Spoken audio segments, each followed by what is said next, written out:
पहले वाले वीडियो में आपको मैंने यहाँ तक आपको मैंने बता दिए थे सोडियम के बारे में। यहाँ पर आपको मैंने बता दिए थे भौतिक अवस्था यहाँ तक पढ़ा दिए थे। अभी के इस वीडियो पर हम लोग शुरू करने वाले हैं यहाँ से, ठीक है। ये हमारा चैप्टर 2 है जो कि क्लास 8 का पार्ट 2 धातु एवं अधातु, ठीक है। तो ये देख सकते हैं हमारा पार्ट 2 जो कि धातु एवं अधातु कक्षा 8 के है, मेटल्स एंड नॉन मेटल्स। तो इसको मैंने यहाँ पर पढ़ा दिए थे, जो कि यहाँ तक आपको मैंने पढ़ा दिए थे भौतिक अवस्था तक, ठीक है। अभी के इस वीडियो पर हम लोग शुरू करने वाले हैं यहाँ से, जो कि हमारा चमक से, ठीक है। तो चमक से हम लोग अभी देखने वाले हैं। देखिए चमक आपको दिखाई दे रहा है बहुत अच्छी से, देखिए चमक। तो देखिए सामान्यतः धातुओं में चमक होती है, इसे धात्विक चमक कहते हैं, ठीक है। चमक जो है वे हमारे धातु में ही होती है, तो उसे हम लोग क्या कहते हैं, धात्विक चमक कहते हैं। जैसे कि सोना में एक प्रकार का चमक है ना। तो ये जो चमक जो है उसको हम लोग क्या कहते हैं, धात्विक चमक कहते हैं। तो एग्जाम में पूछा जा सकता है, क्वेश्चन इस प्रकार से आ सकते हैं कि धात्विक चमक किसे कहते हैं। देखिए धातुओं में चमक होती है, इसे धात्विक चमक कहते हैं, ठीक है। धातुओं में पाए जाने वाले चमक को धात्विक चमक कहते हैं। धातु में चमक होती है, इसे धात्विक चमक कहते हैं। तो इस प्रकार से आप लोग क्या कर सकते हैं, उसका डिफिनेशन चमक का लिख सकते हैं, धात्विक चमक का, ठीक है। अब हम लोग 4 नंबर आते हैं। 4 नंबर हमारे क्या है, आघात वर्धनीयता। ठीक है, आघात वर्धनीयता मतलब आपको मैंने पहले भी बताए थे। आघात वर्धनीय मतलब क्या होती है, चलिए सबसे पहले डिफिनेशन को यहाँ पर पढ़ते हैं जो दिया गया है, उसके बाद आपको मैं समझाता हूँ।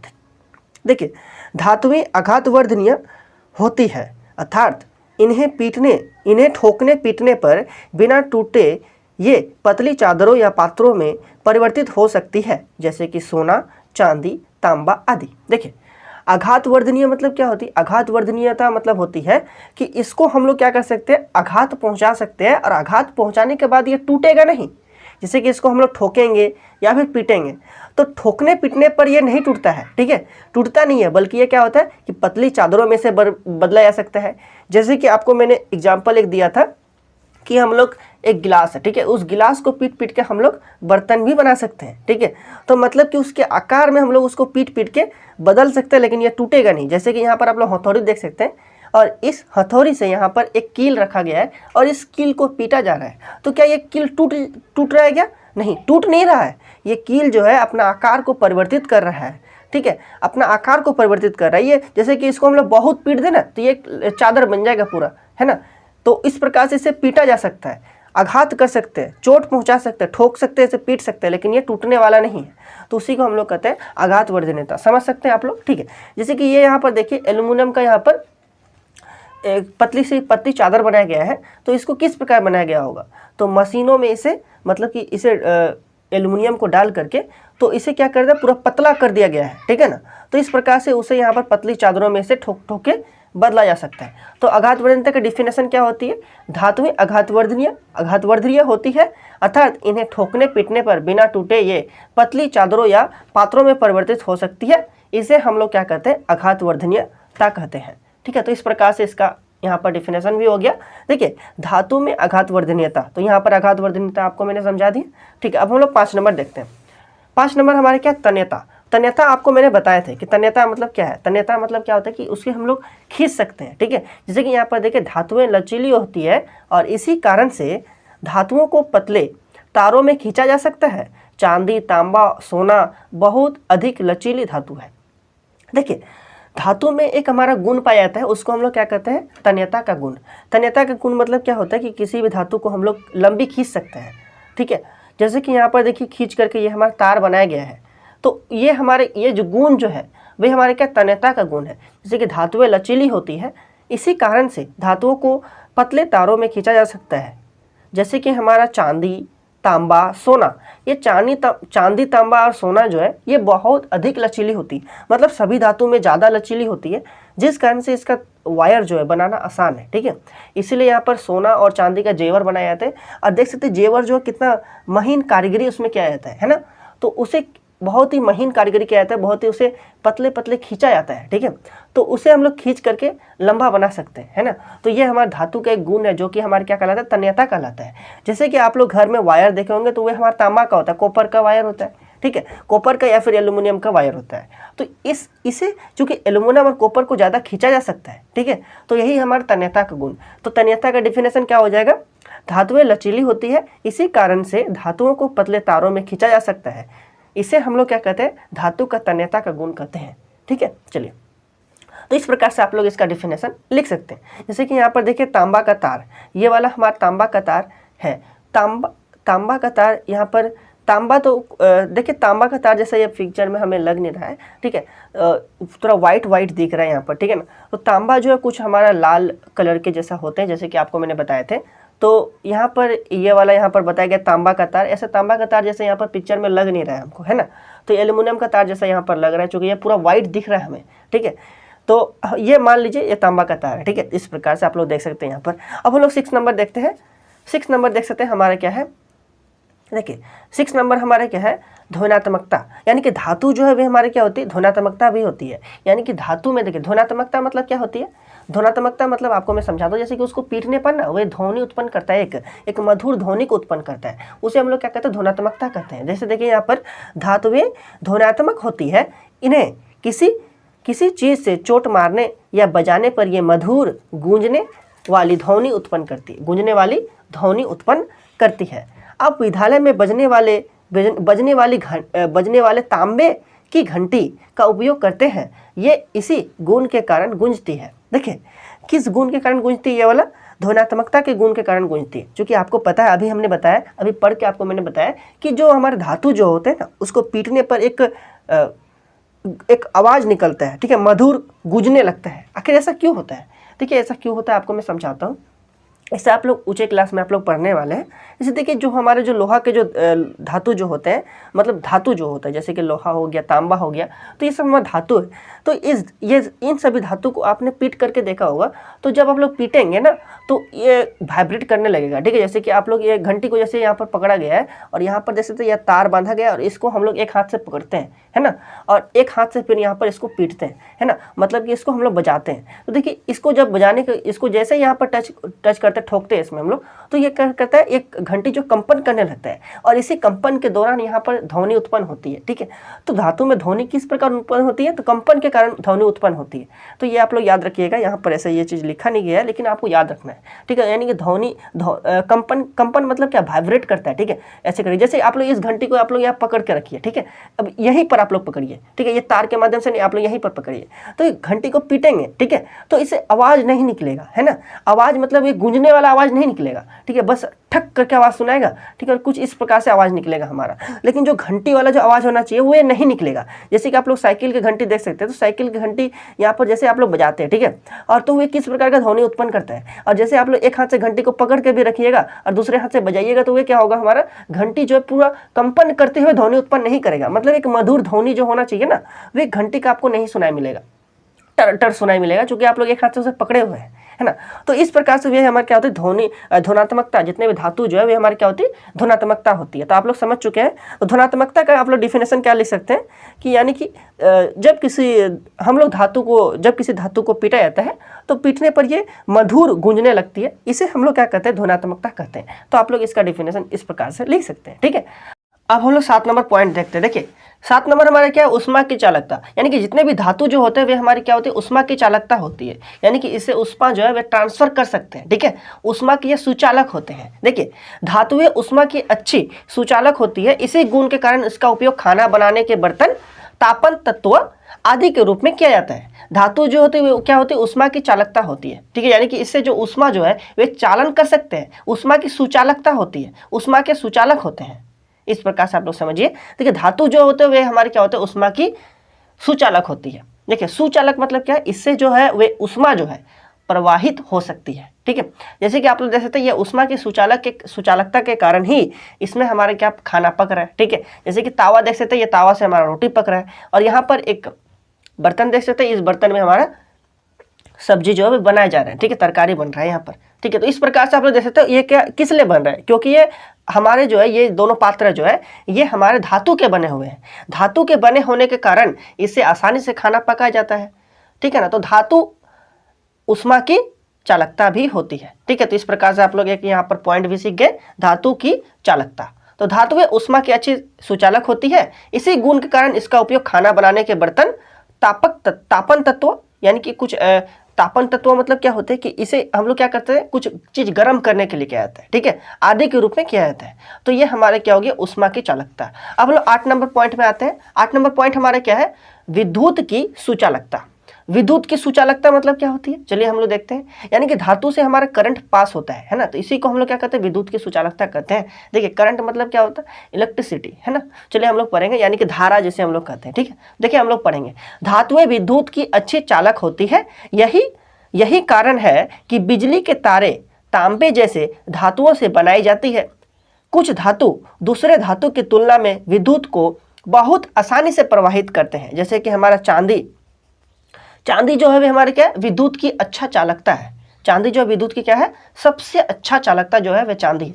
इस एग्जाम में पूछा जा सकता है विद्युत की सबसे अच्छी चालकता क्या है, तो चांदी है, ठीक है। कौन सी धातु है, चांदी है। तो यहाँ पर देखिए विद्युत की सुचालकता मतलब क्या होता है कि धातुएं विद्युत की अच्छी चालक होती है। ये आसानी से जो है हमारे आसानी से धारा को प्रवाहित करती है। इसे हम लोग क्या कहते हैं, विद्युत की सुचालकता कहते हैं। अब हम लोग आगे देखते हैं। देखिए यहाँ पर जैसे कि हमारी चांदी विद्युत के अन्य धातुओं की अपेक्षा आसानी से प्रवाहित करती है। चांदी जो है वे विद्युत धारा को आसानी से प्रवाहित करता है। कौन, चांदी। तो चांदी जो है सर्वोच्च हमारा धातु हो गया, किसके लिए, विद्युत धारा के लिए, ठीक है। देखिए तो अब आप लोग के मन में आ रहा होगा कि अच्छा चांदी के यदि वायर रहता तो ये ज़्यादा अच्छा होता। बिल्कुल हाँ, ज़्यादा अच्छा रहता, लेकिन ये चांदी क्या महंगी है, महंगी धातु होने के कारण इसका उपयोग घर में नहीं करते हम लोग, है ना। उसका जगह पर हम लोग कॉपर के तार का उपयोग करते हैं और एल्यूमिनियम के तारों का उपयोग किया जाता है। देखिए यह विद्युत धारा का सबसे अच्छा चालक है। तांबा, चांदी, एल्यूमिनियम एवं सोना सभी धातुएं विद्युत का क्या है, सुचालक है। यानी कि जितने भी आपको यहाँ पर धातु दिख रहा है सभी धातु हमारे क्या, विद्युत का सुचालक है। लेकिन सबसे अच्छा सुचालक कौन है, तो सबसे अच्छा हमारा हो गया चांदी, ठीक है। देख उसके बाद हम लोग पढ़ते हैं इन सब में चांदी सबसे अच्छा चालक है। एग्जाम में आ सकता है कि सबसे अच्छा चालक धातु, तो ये हमारा क्या हो जाएगा, चांदी। इसको कई प्रकार से पूछा जा सकता है, तो आप लोग इसे याद रखिएगा। सबसे अच्छा धातु कौन सा है, चांदी है, जो कि विद्युत धारा को आसानी से प्रवाहित होने देती है, ठीक है। आगे देखिए, सोना और चांदी विद्युत के अच्छे चालक होने के साथ ही ऊष्मा के भी अच्छे चालक है। इस कारण चांदी और सोना के तारों में विद्युत शक्ति का ह्रास अधिक होता है। देखिए अब यहाँ पर आप लोग देख सकते हैं विद्युत शक्ति का ह्रास। देखिए यहाँ पर क्या लिखा गया, इसको मैं आपको फिर से पढ़ के बताना चाहता हूँ। देखिए सोना और चांदी विद्युत के क्या होते हैं, अच्छे चालक होने के साथ ही ऊष्मा के भी अच्छे चालक है। देखिए यानी कि देखिए ये तो विद्युत के चालक तो है ही, और उसके साथ साथ ऊष्मा के भी अच्छे चालक हैं।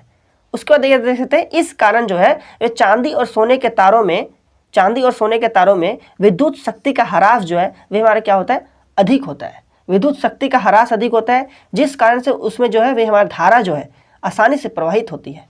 ये आप लोग समझ चुके हैं, ठीक है, समझ रहे हैं। इसी कारण से क्या होता है कि विद्युत धारा जो है इससे आसानी से प्रवाहित होती है। देखिए उसके बाद इसके अतिरिक्त सोना और चांदी महंगे भी होते हैं। ऐसे ही एल्यूमिनियम सबसे सस्ता और हल्का होता है, किंतु इसमें लचीलापन कम होने के कारण इसे बार बार मोड़ने पर यह टूट जाता है। देखिए यहाँ पर एक पॉइंट लिखा गया है कि एल्यूमिनियम जो है वह सबसे सस्ता और हल्का होता है, किंतु इसमें लचीलापन कम होने के कारण, मतलब ये लचीलापन कम है, जिस कारण से एल्यूमिनियम का जो वायर जो होते हैं ना, उसको जैसे कि एक दो बार हम लोग आगे पीछे करेंगे ना ऐसे करके, तो ये क्या हो जाएगा, हमारा टूट जाएगा, क्योंकि ये क्या लचीलापन कम है ना। और जो धातु हमारा लचीलापन ज़्यादा होता है वे जल्दी टूटता नहीं है। तो सबसे ज़्यादा लचीलापन कौन है, सोना, चांदी, तांबा, ये सब ना है। ऐसे सबसे ज़्यादा जिसमें बोला जाए तो हमारा क्या हो जाएगा, चांदी। यहाँ पर आपको मैंने बताया कि सबसे अच्छा क्या है, विद्युत का चालक करती है, ठीक है, विद्युत को प्रवाहित होने देती है अपने से।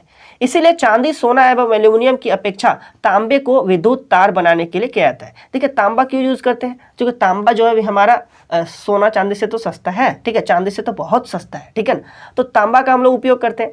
देखिए तांबा का उपयोग घर में जो है वह तांबा वाला तार का ज़्यादा उपयोग करना चाहिए। देखिए एल्यूमिनियम वाले तार का कम ही उपयोग करना चाहिए। एल्यूमिनियम का तार क्यों, क्योंकि एल्यूमिनियम का तार जो होते हैं ना, ये हमारे क्या होते हैं, मतलब मुड़ने पर ना जल्दी टूट जाते हैं, ठीक है। क्यों टूटते हैं, क्योंकि ये लचीलापन कम है। लेकिन एल्यूमिनियम से ज़्यादा लचीलापन कौन है, तांबा ज़्यादा लचीला है, जिस कारण से तांबा जल्दी से आसानी से टूटता नहीं है, ठीक है, ये लचीला ज़्यादा है ना, इसीलिए तो तांबा का उपयोग हमारे घर में किया जाता है, ये ज़्यादा अच्छा रहेगा, ठीक है, क्योंकि ये सस्ता भी है और अच्छा भी है। तो इस प्रकार से आप लोग यहाँ पर ये चीज़ समझ चुके हैं, ठीक है। विद्युत की सुचालकता आप लोग बहुत ही अच्छी तरीके से समझ चुके हैं। विद्युत की सुचालकता क्या है, उसका सार यहाँ पर क्या निकला, उसका सार यह निकला कि जो धातु से हमारा विद्युत धारा प्रवाहित होती है, ठीक है। चलिए, तो ये आपने पढ़ चुके हैं। सबसे अच्छा चालक कौन है? तो सबसे अच्छा चालक जो है वह हमारा चांदी है।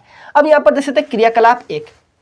देखिए यहाँ पर क्रियाकलाप दिया गया, इस क्रियाकलाप को हम लोग समझते हैं। देखिए क्रियाकलाप 1 यहाँ पर बोला गया है, यहाँ पर है सबसे पहले आपको सामग्री क्या क्या लेना है। ठीक है, सामग्री क्या क्या लेना है? तो धातु का छल्ला, सबसे पहले आपको क्या लेना है? एक धातु का छल्ला लेना है। उसका देखिए कोयले का एक टुकड़ा लेना है, तांबे लेना है, तांबे का तार लेना है, रबर लेना है, बैटरी लेना है और लोहे की चाबी लेना है। इतना कुछ आपको लेना है। धातु का एक छल्ला लेना है और क्या लेना है? कोयले का टुकड़ा, तांबे का तार, रबर, बैटरी, लोहे की चाबी, इतना कुछ आपको लेना है। उसको देखिए क्रियाविधि, एक विद्युत परिपथ बनाइए जैसा कि चित्र में दिखाया गया है। एक यहाँ पर विद्युत परिपथ बनाया गया है, ऐसा आपको क्या करना है? एक विद्युत परिपथ बनाना है। अब लोहे की चाबी के स्थान पर बारी बारी से एक एक सामग्री रखते हुए विद्युत परिपथ पूरा कीजिए। यानी कि यहाँ पर देखिए, जैसे कि इस जगह पर हमारे क्या रखा गया है? इस जगह पर चाबी रखा गया, लोहे की चाबी है ना। तो इसी जगह का लोहे की चाबी की जगह पर जो आपने जो सामग्री जो लिए हैं, जैसे कि हमारा जैसे ये वाला देख सकते क्या क्या सामग्री लिए हैं यहाँ पर? धातु का छल्ला, ठीक है, कोयले का टुकड़ा, तांबे का तार, रबर, बैटरी, लोहे की चाबी। तो सबसे पहले हमने लोहे की चाबी रखा, तो क्या इससे विद्युत धारा प्रवाहित होगी? इससे विद्युत धारा प्रवाहित होगी, क्योंकि लोहे की चाबी, लोहा क्या है? विद्युत का सुचालक है ना, विद्युत का सुचालक है, इससे तो विद्युत धारा प्रवाहित होती है। तो जब हमारे ये चाबी रहेगा तो ये बल्ब हमारे क्या होगा? जलने लगेगा। ठीक है, चाबी रहेगा तो बल्ब हमारा जलने लगेगा। उसी के स्थान पर धातु का छल्ला, अब ये धातु का छल्ला है, धातु है यानी करंट पास होगा इससे। अब धातु का छल्ला लिए यानी कि इस प्रकार से भी हमारा बल्ब क्या होगा? जलेगा। जब हम लोग कोयले का टुकड़ा लेंगे तो बल्ब हमारा नहीं जलेगा। क्यों? कोयले का टुकड़ा से बल्ब क्यों नहीं जलेगा? क्योंकि कोयले का टुकड़ा जो है, कोयला जो है, हमारे क्या विद्युत का कुचालक है। कुचालक मतलब क्या होता है कि इससे हमारा करंट प्रवाहित नहीं होता है। और जैसे कि चाबी हमारे क्या विद्युत का सुचालक है, सुचालक मतलब इससे हमारा धारा जो है प्रवाहित होता है, समझ में आ रहा है? विद्युत धारा इससे प्रवाहित होता है। लेकिन कोयले का टुकड़ा हमारा क्या विद्युत का कुचालक है। कुचालक मतलब इससे हमारा विद्युत धारा प्रवाहित नहीं होता है। कुचालक आप लोग याद रखिएगा, ठीक है। तो ये इससे हमारा विद्युत धारा प्रवाहित नहीं होगा। और यदि सुचालक रहता तो विद्युत धारा प्रवाहित होता। तो कोयला हमारे क्या, कोयला का टुकड़ा क्या है? विद्युत का कुचालक है। कुचालक रहने से इससे हमारा जो है विद्युत धारा प्रवाहित नहीं होगा। देखिए कुचालक, ठीक है, कुचालक रहने से इससे हमारा विद्युत धारा प्रवाहित नहीं होता। कुचालक हमारा क्या हो गया? कुचालक जो है हमारा कोयले का टुकड़ा हो गया, ठीक है, उसको कोयले का टुकड़ा हो गया। उसके बाद यहाँ पर देखिए तांबे का तार, तो तांबा हमारे क्या धातु है, तो इससे हमारा विद्युत धारा प्रवाहित होगा। यानी कि ये विद्युत का क्या है? सुचालक है। तो यानी कि इससे हमारा विद्युत धारा प्रवाहित होगा। यदि रबर रख लीजिए तो रबर भी हमारे किस में आता है? किस कैटेगरी में आता है? कुचालक में आता है। यानी कि रबर से हमारा करंट पास नहीं होगा, क्योंकि रबर हमारा धातु नहीं है। उसका देखिए लोहे की चाबी, तो बैटरी, तो यहाँ पर देखिए बैटरी बोला गया, तो बैटरी तो इसमें जोड़े हैं, है ना, बैटरी। तो बैटरी से हमारा करंट पास होगा। इस जगह पर यदि हम लोग बैटरी रख दे तो भी बैटरी से क्या होगा? करंट पास होगा, क्योंकि बैटरी का आप लोग देख सकते हैं बैटरी का टोपी, ठीक है। अब देखिए ये वाला जैसे कि हमारा बैटरी है, चलिए यहाँ पर एक बैटरी बनाते हैं, ठीक है। इस प्रकार से आप लोग ये बैटरी मानिए, ठीक है। इस बैटरी में जो है वे हमारे इधर वाला पार्ट जो है वे हमारे किससे? धातु का बना हुआ है ना। इधर वाला भी धातु का बना हुआ है। इसके अंदर हमारा इसके मटेरियल भरा हुआ रहता है ना। तो यहाँ पर देखिए ये जो धातु के होने के कारण इससे तो हमारा करंट पास हो गया, चाहे वह बैटरी हमारा चार्ज भी हो या ना हो। एक तो बैटरी है ना जो कि हमारा अच्छा है, ठीक है, दूसरा बैटरी खराब भी रहे ना तो पर भी उससे हमारा धारा प्रवाहित होगी, ठीक है। आप लोग ऐसा करके भी घर में आसानी से देख सकते हैं, सावधानी पूर्वक, ठीक है। चलिए उस प्रकार से यहाँ पर देखिए लोहे की चाबी, तो लोहे की चाबी से तो यहाँ धारा प्रवाहित हो रहा है, ठीक है। तो ये हमारा था कि विद्युत का चालकता का परीक्षण। अब यहाँ पर हमने क्या सीख गया कि विद्युत का हमें चालकता का परीक्षण हमने सीख चुका कि किससे हमारा विद्युत धारा प्रवाहित होगी, किससे विद्युत धारा प्रवाहित नहीं होगी। अब हम लोग अगला देखते हैं। चलिए तो इस प्रकार से यहाँ पर देख सकते हैं आप लोग, यहाँ पर एक हमारा सारणी दिया गया है। इस सारणी में आप लोग देख सकते हैं, इस सारणी में हमारे क्या है? अवलोकन के बिंदु। जैसे आपने क्या पाया, नीचे की सारणी में सही या गलत का चिन्ह लगाइए। सामग्री यहाँ पर दिया गया धातु का छल्ला, तो बल्ब जलता है क्या? धातु का छल्ला है तो बल्ब जलेगा, आपको मैंने बताया। तो यहाँ से बल्ब क्या होगा? हमारा जलेगा, यानी कि यहाँ पर हाँ, ठीक है। तो हाँ या नहीं लिखा गया तो बल्ब हमारा क्या जलेगा ना। तो इस जगह पर आप लोग सही कर दीजिए या फिर आप लोग हाँ लिख दीजिए, ठीक है। तो वे हमारे क्या हो जाएगा? बिल्कुल सही हो जाएगा। उसके बाद यानी कि बल्ब जलता है तो हाँ कर देते हैं, ठीक है। उसके बाद देखिए कोयले का टुकड़ा, तो कोयले का टुकड़ा से बल्ब जलेगा क्या? कोयले का टुकड़ा से बल्ब नहीं जलेगा, है ना। तो इस जगह पर नहीं जलेगा तो मतलब यहाँ पर सही कर देते हैं हम लोग, ठीक है। कोयले का टुकड़ा से बल्ब जलेगा क्या? नहीं जलेगा। उसको देखिए लोहे की चाबी, तो लोहे की चाबी रहेगा तो हमारा बल्ब क्या होगा? जलेगा, तो हाँ जलेगा, सही कर देते हैं यहाँ पर, ठीक है। उसका देखिए रबर, तो रबर से हमारे क्या होगा? बल्ब नहीं जलेगा, तो यहाँ पर सही कर देते हैं। रबर से बल्ब नहीं जलेगा, आपको मैंने बता दिया, ठीक है। सारणी 2.2। अब बताइए इनमें कौन धातु और कौन अधातु है। अब बताइए जिससे हमारा बल्ब जला वही हमारा क्या होगा? धातु होगा। जिससे बल्ब नहीं जला वही हमारा क्या कहलाएगा? अधातु कहलाएगा। तो बल्ब किससे जला? धातु का छल्ला से बल्ब जला, हाँ जला, तो मतलब धातु का छल्ला क्या है? हमारा धातु है, ठीक है। उसके बाद कोयले का टुकड़ा से बल्ब जला, नहीं जला, तो कोयले का टुकड़ा हमारे क्या अधातु है। उसके बाद कहते हैं लोहे की चाबी से बल्ब जला, तो ये वाला क्या धातु है। रबड़ से बल्ब जला क्या, नहीं जला, तो रबड़ से नहीं जला मतलब ये क्या हमारा अधातु है। तो इस प्रकार से धातु और अधातु को भी आपने पहचाना यहाँ पर सीख चुके हैं, ठीक है। तो इस प्रकार से अभी के इस वीडियो पर हम लोग इतना ही रहने देते हैं, मिलते हैं अगले वीडियो में, तब तक के लिए बहुत बहुत धन्यवाद।